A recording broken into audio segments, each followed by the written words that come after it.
Hi, welcome to Downshift.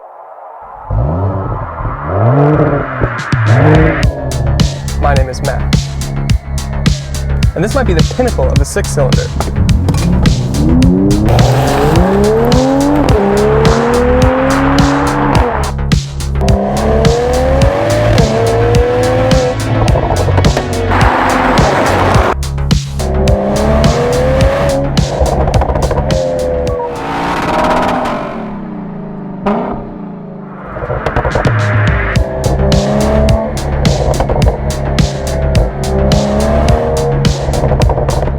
It was a few years ago Mercedes introduced this class of vehicle to their lineup. It rides on the same chassis as the E-Class, and it's actually very similar under the skin to the E53 that we drove earlier this year.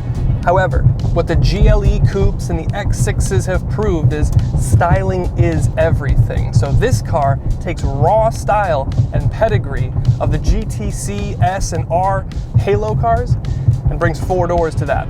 So, did it work? We'll start covering what's going on under the skin. Much like the E53 AMG, we have the 3-liter twin-turbocharged inline-six. It's a twin scroll turbo and it has the 48-volt mild hybrid system. However, unlike the GT53 we also drove earlier this year, this amped-up 53 version gets an electric supercharger added to the mix. The result? 429 horsepower and 384 pound-feet of torque, and 0 to 60 in just about 4 seconds.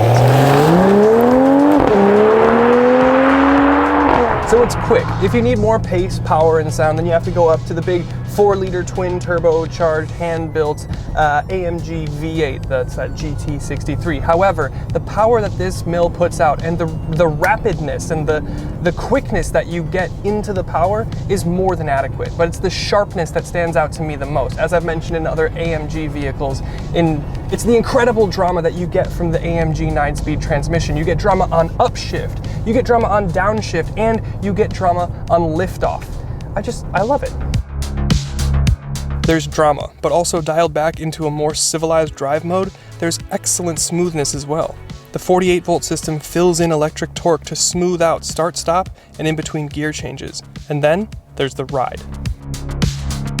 The ride is pretty good. In comfort mode, it doesn't quite settle down and just become a luxury car in the same way that the Audi Sport models do. This is a common thing for AMG and M cars though. Even with the adaptive suspension, air suspension, the M and the AMG cars are generally more stiffer sprung, which gives them a higher performance ceiling. So yes, the Audi will be a little bit more comfortable in town, but it won't sharpen up in the same way that you get here. And that's not to say the ride is bad at all. It's still got a Mercedes level ride. It just won't be an S-Class. But you bought an AMG, so you didn't really expect an S-Class ride, did you? Ultimately, behind the wheel, despite the size and weight penalty that you get from adding 2 doors, this GT53 feels amazingly athletic.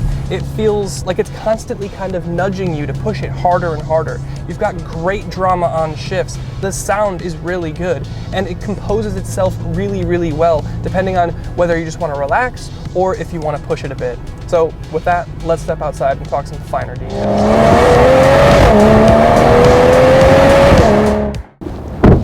Okay, so behind the wheel and dynamically then, it is pretty similar to the E53 AMG we drove earlier in the year. However, the exterior design, the drama, and the uniqueness does play an overall role in your general overarching experience with the car. Of course, it all starts with the unique front face of the GT class. It's much more aggressive than the cousin E-Class with its shark nose. The typical Panamericana grille slats signify AMG. You've got the 2 bulges in your power dome hood. You have a similar running light design that you would get from the GT Halo cars this car is modeled after. Around the side, you see the length of the hood as it drapes over the awesome 21-inch forged wheels wrapped in Michelin Pilot Sport 4S tires, an excellent tire befitting of the performance level. Then, down the profile, the shape is so unique from anything else. You have the recognizable E-Class chassis in the front, and then you have almost a curved RS7-esque liftback design in the rear. The rear hips are wide and flared in a very dramatic fashion. And then again, the taillights resemble the GT Halo cars. You do have a deployable spoiler you can release with a button or over certain speeds. And then you have quad tips, but they are ovals rather than the rhombus that you get from the V8 cars. However, they are finished in black, just like all of the other badging around the car. So yeah, it looks pretty good on the outside, but it looks even better on the inside. So yeah, this does share a chassis with the E-Class. It's not a bad thing, obviously, as we've talked about. And it does share a design element or two on the interior here with the E-Class. However, a lot of the other vehicles in Mercedes lineup are kind of a copy-paste interior design, but this and the Halo GT Roadster class cars, these have a very unique aspect to their interiors, and it is really cool, and it reminds you that you got a lot for your money.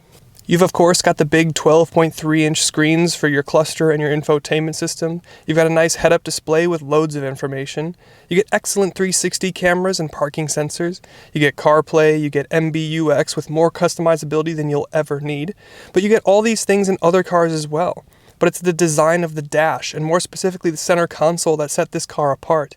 The center console is designed to look like a V8 to pay homage to the original Halo GT cars from Mercedes a few years ago. Your cylinder banks have 4 buttons meant to represent cylinder heads with customizable drive modes and other function buttons. And then, of course, we need to talk about the materials. The diversity here makes it feel so expensive. You've got leathers, quilting, aluminum, etc. This is what you get with Mercedes. You get an interior that's visually stunning and reminds you that you bought a premium luxury car. They do the best ambient light in the business, the graphics are exceptional, you get luxuries like heated and cooled seats, heated steering wheel, massage seats, pano roof. I mean, it's just nice in here, and it'll make your friends say, damn. Then there's the rear seats. This is a 4-door version of their 2-door, 2-seater, so you get performance buckets in the rear. You get one less seat than you maybe would, but when you start ripping around, your passengers will be grateful for a little bolstering.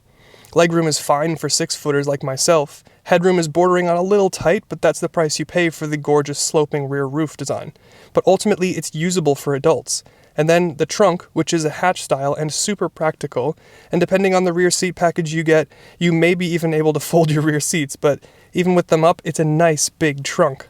So ultimately, the cabin design here on this GT53 is phenomenal. It doesn't have the massive showy hyper screen that you'll get in Mercedes' new electric EQ models, but to be honest, I haven't heard a lot of good reviews on that screen, and I don't miss it. You have all the customizability, the functionality, the design looks exceptional. I love this colored interior with the black toning and the red stitching. It's a great premium interior that reminds you every time you look anywhere that you paid a lot of money and it's gone a long way for you. And that's not something that you can say about everything from Germany. So with that, let's get into the final thoughts.